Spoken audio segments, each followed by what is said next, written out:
नमस्कार, आपका स्वागत है समझ ही अंतिम उद्देश्य यूट्यूब चैनल पर। इस चैनल के माध्यम से हम कक्षा 6 से लेकर के कक्षा 12 तक की सभी पुस्तकों को समझेंगे गहराई से, उसके बाद सभी प्रश्नों का हल भी करेंगे और आपको नोट्स टेलीग्राम चैनल पर मिल जाएगा, जिसका लिंक आपको डिस्क्रिप्शन बॉक्स में दिया हुआ है। ठीक है, तो उससे पहले हम लोग आचार्य प्रशांत जी के बारे में जान लेते हैं।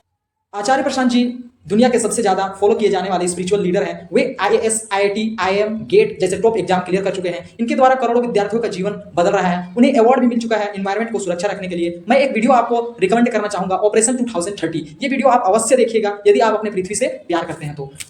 और वे लगभग 160 से अधिक किताबें लिख चुके हैं। अगर विद्यार्थी जीवन की बात करें तो विद्यार्थी जीवन के ऊपर भी एक पुस्तकें उन्होंने लिखी है, आप उन्हें जरूर पढ़िएगा, है ना। स्टूडेंट लाइफ से रिलेटेड लगभग हजारों वीडियोस यूट्यूब पर आपको मिल जाएंगे आचार्य जी की। 22 से अधिक कंट्री के लोग उन्हें फॉलो करते हैं। उनका मुख्य 5 काम है। पहला, जलवायु परिवर्तन के ऊपर बात कर रहे हैं वे। दूसरा, महिला सशक्तिकरण, जो महिलाओं के ऊपर शोषण हो रहा है उसके ऊपर बात कर रहे हैं। तीसरा, युवाओं को सही दिशा में ले जा रहे हैं। चौथा, पशु क्रूरता, बेजुबानों का जान लिया जा रहा है, उस पर काम कर रहे हैं। पांचवा, उच्चतम ग्रंथों को सरल अर्थों में घर घर तक पहुंचा रहे हैं, है ना। आचार्य प्रशांत जी के बारे में जितना भी शब्द बोला जाए कम ही पड़ेगा, क्योंकि वे बहुत महान काम कर रहे हैं। आज के युग के वे भगत सिंह, स्वामी विवेकानंद जैसे महान पुरुषों के समान आते हैं, ठीक ना। आज हम लोग पढ़ेंगे की पुस्तक भाषा मंजरी, जिसमें शैल्य चिकित्सा के प्रवर्तक सुश्रुत, जो कि पाठ 11 में है। तो स्टार्ट करने से पहले हम आचार्य प्रशांत जी की कोट्स को देख लेते हैं। जिंदगी जब भी आई तड़पाने को, उसने हमको व्यस्त पाया। हमने कहा अभी थम जा, ठीक ना, हमने कहा अभी थम जा। जो भी तू ले आई है दुख दर्द हमारे सिर पर मारने को, कल आना अभी वक्त नहीं है। अभी काम कर रहे हैं भाई, ठीक ना। तो स्टार्ट करते हैं हम लोग चैप्टर को। भारत की एक बहुत महत्वपूर्ण नगरी है। भारत का एक बहुत महत्वपूर्ण नगरी है। उस नगरी का नाम क्या है?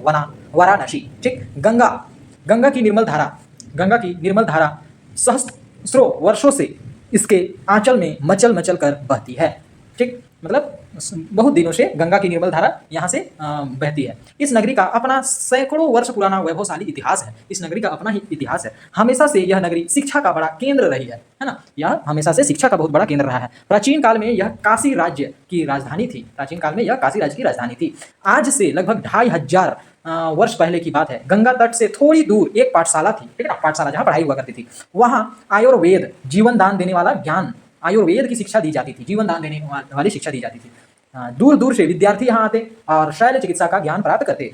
इस पवित्र मंदिर के द्वार केवल उनके लिए खुले होते थे जिनका मन मानव सेवा और प्रेम से ओतप्रोत होता था। ये सबों के लिए नहीं ये दरवाजा खुला होता था। सबों को यहाँ सभी को पढ़ने का मौका नहीं मिलता था। केवल उन्हीं को मौका दिया जाता था जो मानव का सेवा करना चाहते थे और दूसरों से प्रेम करते थे, ठीक ना। प्रेम से ओतप्रोत हुआ करते थे, जिनमें साधना और कठोर परिश्रम करने की लगन होती थी।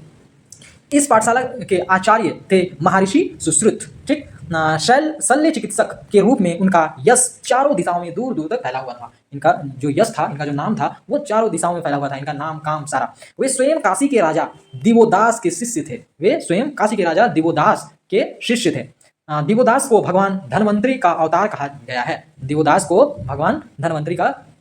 गया है। सुश्रुत के प्रारंभिक जीवन के बारे में आज कोई निश्चित जानकारी नहीं मिलती है, ठीक ना। प्रारंभिक जीवन का कोई उतना निश्चित जानकारी नहीं मिलती है। बस इतना ही कहा जा सकता है कि उनके पिता का नाम विश्वामित्र था। उनके पिता का क्या नाम था? विश्वामित्र नाम था, ओके। और उनके पिता का नाम विश्वामित्र था और उनका बाल्यकाल गंगा की पावन लहरों में खेलते हुए बीता था। वे गंगा नदी के किनारे ही उनका बचपना बीता था। बड़े होने पर उन्होंने काशी के राजा और महान चिकित्सा शास्त्री देवोदास के देखरेख में चिकित्सा विज्ञान की शिक्षा प्राप्त की, ठीक। वे अपने समय के अद्वितीय शल्य चिकित्सक हुए। अपने जीवन काल में उन्होंने बहुत सी नई शल्य तकनीकें विकसित की, जो आगे चलकर बहुत से शल्य चिकित्सकों के लिए प्रेरणा की स्रोत बनी, ठीक। वे ऐसे आविष्कार किए कि आगे आने वाले दिनों में बहुत से चिकित्सकों को बहुत लाभ हुआ और उनके लिए प्रेरणा भी बन चुके थे वे। उनके द्वारा रचित चिकित्सा ग्रंथ सुश्रुत संहिता एक महान ग्रंथ है। उनके द्वारा एक रचित ग्रंथ है जो कि क्या नाम है? सुश्रुत संहिता, जो कि प्रमुख ग्रंथ है। यहाँ पर देख पा रहे होंगे आप, है ना, कैसा चेक कर रहे हैं, ठीक। यहाँ पर देख रहे हैं बच्चे और आदमी लाइन लगे हुए हैं, नर्स है, ठीक है, सहायता करने वाली। आगे, यह ग्रंथ इस तथ्य का जीवांत प्रमाण है कि प्राचीन में चिकित्सक चिकित्सा विज्ञान के क्षेत्र में अपने समय से बहुत आगे थे, ठीक ना। सुश्रुत संहिता में हमें शैल्य चिकित्सा की विशद जानकारी मिलती है। शैल्य चिकित्सा का बहुत सा जानकारी मिलता है। इसमें कुल मिलाकर 120 अध्याय हैं और इन्हें 6 भागों में बांटा गया है। सूत्र स्थान, निदान स्थान, शरीर स्थान, चिकित्सा स्थान, कल्प स्थान और उत्तर स्थान। इन भागों में 6 भागों में बांटा गया है इसे, ठीक, उस पुस्तक को। ओके। इस ग्रंथ में शल्य चिकित्सा की विधियों और उसमें काम आने वाले यंत्रों तथा शास्त्रों के बारे में व्यापक जानकारी दी गई है। क्या क्या कौन कौन सा तरीका है, विधि कौन कौन सा उपयोग किया जाएगा किस बीमारी में, वो दिया हुआ है, ठीक ना। और काम आने वाले क्या क्या सामान यूज पड़ेंगे, क्या क्या यंत्र यूज करना पड़ेगा, वो दिया गया है, ठीक। शरीर के किसी भाग में मवाद पड़ जाने पर चीरा लगाना आवश्यक होता है। मवाद मतलब अगर सड़ गया या ज़्यादा जख्मी हो गया तो क्या करना पड़ता है, चीरा लगाना पड़ता है, चीरा लगाना आवश्यक होता है। यह महत्वपूर्ण तथ्य सुश्रुत से छिपा ना था, ये छिपा नहीं था, ये उन्होंने बता ही दिया था। उन्होंने इस बारे में स्पष्ट जानकारी दी है कि इस स्थिति में चीरा कैसे और कहाँ लगाएं, ठीक ना। वो ये भी बता दिए थे कि चीरा कहाँ लगाएं और कैसे लगाएं। इसी तरह जब शरीर के कुछ अंग जल वृद्धि के कारण फूल जाए, मतलब शरीर का कोई अंग है जो कि जल भर जाने के कारण, जल के कारण, पानी ज्यादा हो जाने के कारण क्या हो जाता है, फूल जाए, तो उनका जल सुई द्वारा कैसे खींच लेना चाहिए, यह विधि भी उपयुक्त रूप से बताई गई है, ठीक ना। देखिए इतना ज्यादा नॉलेज था। मूत्राशय की पथरी, भंग, दर, बवासीर तथा मोतियाबिंद की शल्य क्रिया के साथ साथ जरूरत पड़ने पर मां के गर्भ से चीरा लगाकर शिशु को जन्म देने की शल्य क्रिया और दंत चिकित्सा मतलब दांत का जो चिकित्सा होती थी तथा अस्थि चिकित्सा जो हड्डी का जो चिकित्सा होता था कि बारीकियों का अनूठा वर्णन भी सुश्रुत संहिता में मिलता है। सोचिए जो बिल्कुल मॉडर्न युग के जैसा सारा चीज़ दिया हुआ था, ठीक ना। भले ही मॉडर्न जो इंस्ट्रूमेंट है, जो भी आजकल के जो सामान होते हैं वो यूज नहीं किए जाते थे होंगे, लेकिन सारा ज्ञान था कि कैसे करना है क्या नहीं करना है, ठीक है। इसके अलावा काया श्रृंगार मतलब प्लास्टिक सर्जरी तक भी से जुड़े तरह तरह के ऑपरेशन भी विस्तार से वर्णित हैं, ठीक। सुश्रुत संहिता में शल्य यंत्रों की संख्या, जो शल्य यंत्र थे उनकी संख्या कितनी है, 101 बताई गई। 101 ऐसी यंत्र थी, ऐसी सामान थी जिससे शल्य चिकित्सा की जाती थी। जो पशु तथा पक्षियों के मुंह के आकार के अनुसार नाम दिए गए थे। वे पशु या पक्षी के मुंह के आकार से नाम दिए गए थे उन यंत्रों को। जैसे कि सिंहमुखी, सिंह के मुख जैसा था वो सामान तो उसको सिंहमुखी कहा गया। मृग गिद्धमुखी मतलब गिद्ध के मुख के जैसा था इसीलिए। मकरमुखी मगरमच्छ के मुंह के जैसा था कोई सामान, इसीलिए उसको मकरमुखी कहा गया, ठीक। ये यंत्र आधुनिक शल्य यंत्रों से किसी भी तरह कम नहीं थे, कोई भी तरह से कम नहीं थे, बिल्कुल टक्कर में थे। इनके साथ ही 20 और शल्य यंत्र भी वर्णित है। 101 के अलावा 20 और अलग 101 के अलावा 20 और वर्णित है। इनके नाम हैं मंडलाग्र, कलपत्र, मुद्रिका, बहिमुखी आदि। ये शल्य औजार प्रायः लोहा धातु या चांदी से बनाए जाते थे। इन्हें इस ढंग से बनाया जाता था कि इनकी धार कभी कमजोर ना पड़े और इनमें कभी जंग ना लगे। इस तरह बनाया जाता था कि ना ही जंग लगे ना ही इसका धार कमजोर हो। उन्हें रखने के लिए खास तौर से लकड़ी के डिब्बे भी तैयार किए जाते थे, ठीक ना, ताकि जंग ना लगे और उसकी धार खत्म ना हो। टाँके लगाने के लिए त्वचा और विभिन्न ऊतकों की त्वचा और जो चमड़ी होती थी ऊतकों की मोटाई और रचना को ध्यान में रखते हुए तरह तरह के धागे भी विकसित किए गए थे, ठीक। कुछ का आधार रेशम की डोर होती थी तो कुछ सूत से बनाए जाते थे, कुछ चमड़े से तैयार किए जाते थे तो कुछ घोड़ों के बालों से। इसी प्रकार कई किस्म की सुइयां भी उपयोग में लाई जाती थी, कुछ मोटी तो कुछ पतली, कुछ अधिक घुमावदार घुमाव लिए हुए तो कुछ कम और कुछ बिल्कुल सीधी होती थी, ठीक है। उन दिनों तरह तरह की सुई रेशम, तरह तरह की रुई रेशम मलमल से बनी पट्टियों का भी प्रचलन था। पट्टी भी था, सुई भी था, सारा औजार भी था, ठीक ना। समझ पा रहे हैं, इतना ज्ञानी थे सुश्रुत जी। दुर्घटनाओं में अथवा अस्त्र शस्त्र के वार से कट गई आंतों के दो किनारों को एक दूसरे से जोड़ने के लिए सुश्रुत ने एक विलक्षण तकनीक खोज निकाली थी। जैसे कि युद्ध लड़ रहे हैं और यदि तलवार से कट गया, क्या कट गया, आंत कट गया, ठीक ना, छोटी आंत बड़ी आंत होती है ना, तो आंत कट गया यदि, तो उसे भी जोड़ने का इन्होंने उपाय निकाल लिया था। इसके लिए वे एक किस्म की चींटों का उपयोग करते थे। क्या करते थे, चींटों का उपयोग किया करते थे। फटी हुई आंतों के दो किनारों को साथ मिलाकर उस पर चींटे छोड़ दिए जाते। वे चींटे अपनी दांतों से उस पर चिपक जाते जिससे फटी हुई आंत के दो किनारे आपस में मिल से जाते, ठीक ना। कैसे करते थे, जैसे कि दो आंत फटी हुई है तो चींटी को उसमें काटने के लिए छोड़ देते थे, जैसे काटता था और काटने पर वो चिपक जाते थे, फिर उसे छोड़ दिया जाता था, ठीक ना, और वो सिले जैसे हो जाते थे, सिल से जाते थे। अब चींटों का शेष भाग काट कर अलग कर दिया जाता था, मतलब सिर तक का छोड़ दिया जाता था क्योंकि वो चुभा हुआ भाग था, ठीक ना, और बाकी ऊपर का भाग को हटा दिया जाता था, ठीक, काट कर अलग कर दिया जाता था। और उदर के बाहरी ऊतकों तथा त्वचा पर टांगे कस दिए जाते थे। क्या टाके कस दिए जाते थे, टाका लगा दिया जाता था। अंदर में चीटी से वैसा किया जाता था और बाहर में टाका लगा दिया जाता था, ठीक ना। कुछ ही दिनों में आंत का घाव भर जाता और साथ ही चींटों का सिर भी ऊतकों में अपने आप घुल मिल जाता था, वो भी अपने आप चमड़ी में क्या हो जाता था, घुल मिल जाता था। आजकल शल्य चिकित्सक शरीर के भीतरी अंगों को टाके लगाने के लिए भेड़ की आंत से बनाए गए धागों का उपयोग करते हैं, ठीक। अभी टाके देने के लिए क्या का उपयोग करते हैं, भेड़ की आंत से बने हुए धागों का उपयोग करते हैं। उद्देश्य यह रहता है कि टाके भीतर घुल जाए, जिससे टाके निकालने के लिए कम से कम शरीर का वह भाग दोबारा ना खोलना पड़े, ठीक। आगे देखिए इस तरह का औजार हुआ करता था, है ना, देख पा रहे हैं, ठीक।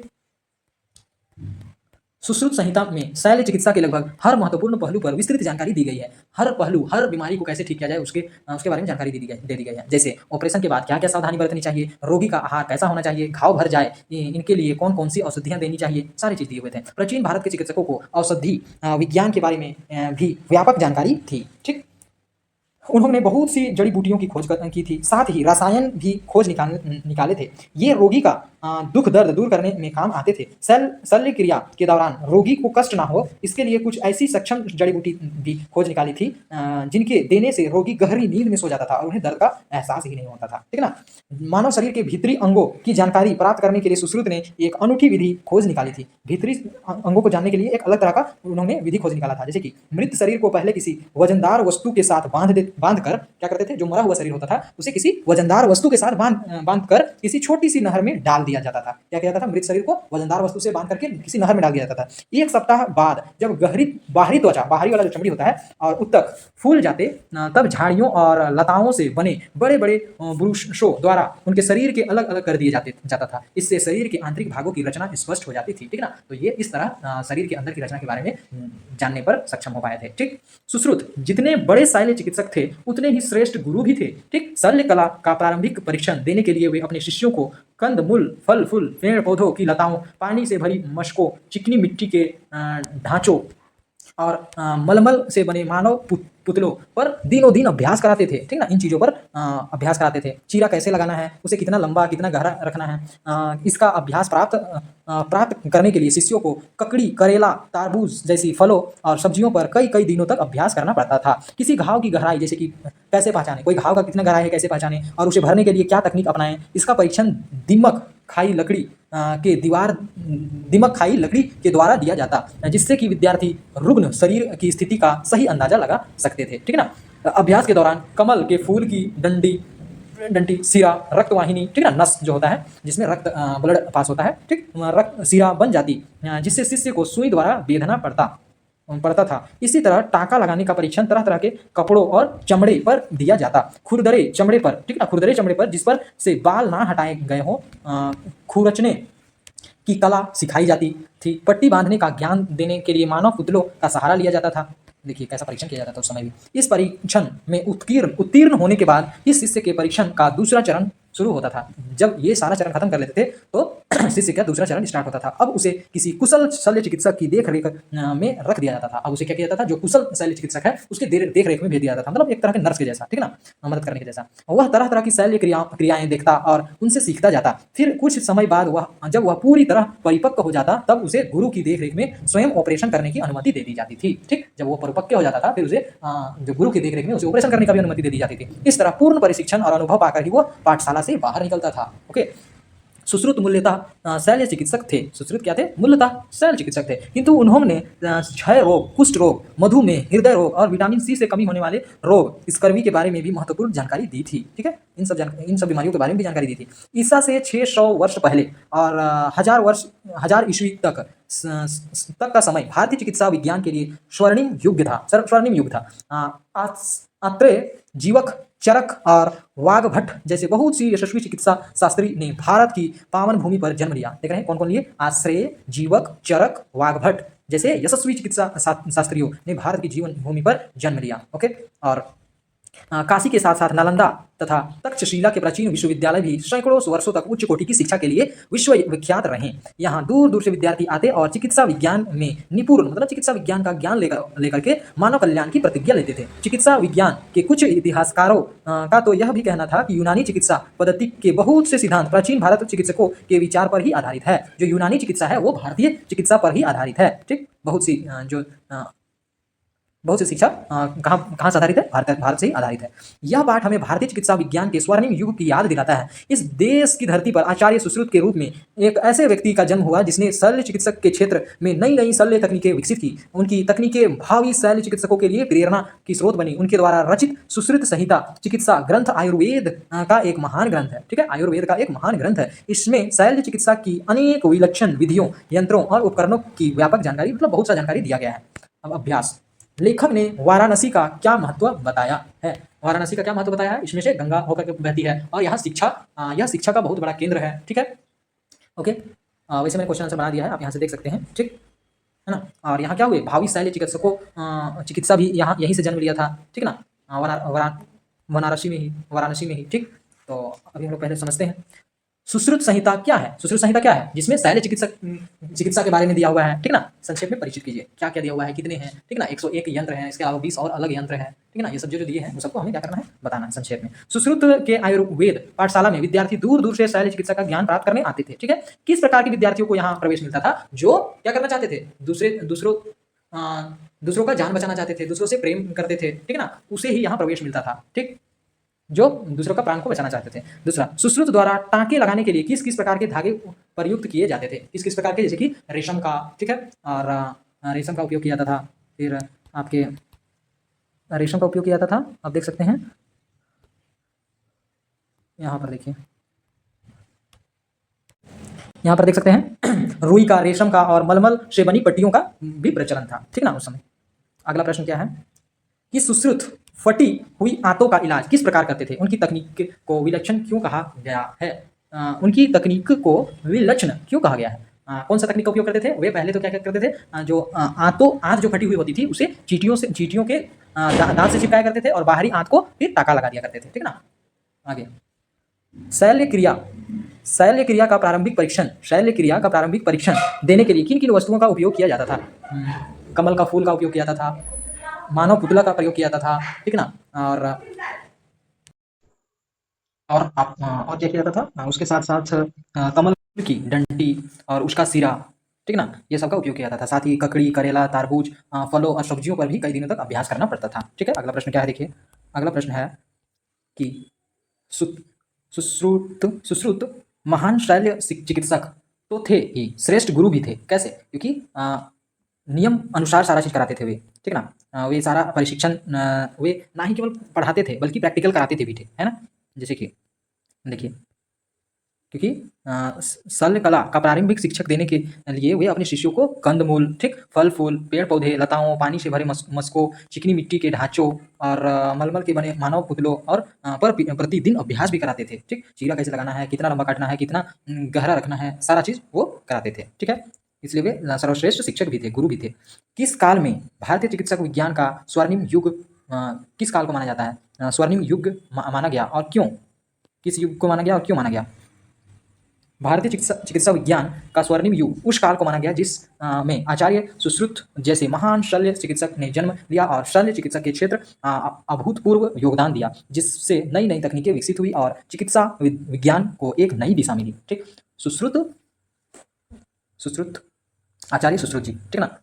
अगला प्रश्न क्या है, पाठ से आगे है। भारत में अनेक प्राचीन ग्रंथ हैं, ठीक है, इनमें से एक सुश्रुत संहिता है, ठीक है, जो चिकित्सा शास्त्र से संबंधित है। कुछ अन्य प्राचीन ग्रंथों का नाम पता कर लिखिए।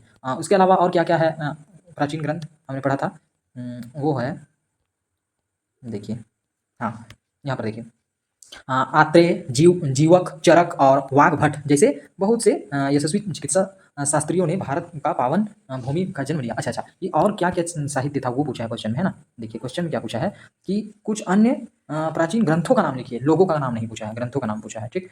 तो वो कौन कौन है, चरक संहिता, अष्टांग हदमय, ठीक, और आपके माधव निदान, ये 3 प्रमुख है प्राचीन ग्रंथ। ओके, अगला प्रश्न क्या है, सुश्रुत ने बहुत सी जड़ी बूटी की खोज की थी जो रोगी का दुख दर्द दूर करने में काम आते थे। आप दर्द निवारक जड़ी बूटी का पता लगाकर सूची बनाइए, ठीक है। क्या क्या जड़ी बूटी से दर्द का निवारण हो सकता है वो आपको सूची बनाना है, ठीक है ना। जैसे कि क्या क्या हो सकता है, देखिए हल्दी, ठीक है, ये एक एंटी इंफ्लेमेटरी गुण है इसमें। अश्वगंधा, अदरक, निर्गुंडी, ठीक, सल्की, ये सब। ओके, अगला प्रश्न क्या है, आपके पास अनेक औषधि गुणों वाले पेड़ पौधे भरे पड़े हैं, पता लगाकर उनकी सूची बनाइए। आपके पास क्या क्या पेड़ औषधि वाले भरे पड़े हैं उसकी आपको सूची बनाना है, ठीक है। अगला प्रश्न क्या है, अनुमान एवं कल्पना। मोतियाबिंद की बीमारी होने पर आंखों की रोशनी कम हो जाती है। यदि किसी व्यक्ति की आंखों की रोशनी कम हो जाएगी तो उन्हें किन किन परेशानियों का सामना करना पड़ेगा। उन्हें बहुत सी परेशानियों का सामना करना पड़ेगा, ठीक है। दूसरों पर, सबसे बड़ी परेशानियां क्या, दूसरों पर निर्भर रहना पड़ेगा, ठीक है। दैनिक कार्यों में कठिनाई होगी, जैसे कि पढ़ना लिखना, खाना बनाना, गाड़ी चलाना, बहुत से पहचान की समस्या होगी, गिरने का खतरा होगा, सामाजिक अलगाव होगा, मानसिक तनाव हो जाएगा, ठीक। अगला,